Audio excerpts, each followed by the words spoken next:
In a statement released a few days before the G20 summit, the Marjaeyat Foundation and the human rights organization of Free Muslim affiliated to the office of the Grand Ayatollah Shirazi demanded the 20 major economies of the world to join efforts and improve the political and economic conditions in the Middle East. In parts of this statement, we read the Middle East is experiencing a time of political and economic turmoil, which is an outcome of incapable governments that failed to address the numerous political, social, and economic concerns of thousands of immigrants. In addition, the Human Rights Organization of Free Muslims stated that the G20 Forum is responsible to take appropriate decisions and help resolve the crisis in the Middle East.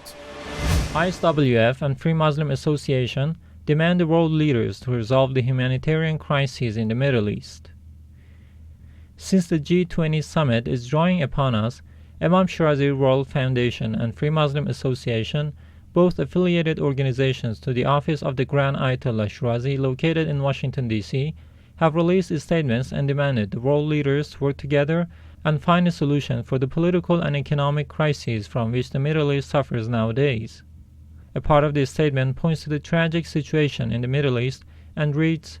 "The region suffers from political and economic insecurity, and the difficult situations have crippled the poor nowadays. Furthermore, the migration of thousands of individuals to other countries is also the result of the officials' incompetency in various political, economic, and social aspects." In addition, these two organizations have pointed to the escalating terrorist movements and said, "The political agenda of some authoritarian regimes in the region and the terrorist attacks are the two causative factors of the Middle East crisis." Moreover, these two organizations consider the escalating terrorist movements in the region as the result of some policies set by the authoritarian regimes in the Middle East. The gap which exists between the people and their governments has partially led to the rise of the terrorist groups as well. The brutal massacres and human rights violations in the region are in part due to the inefficiency of human rights organizations in resolving these problems. In the end, these two organizations pointed emphatically to the deteriorating situations in the war-stricken countries and added,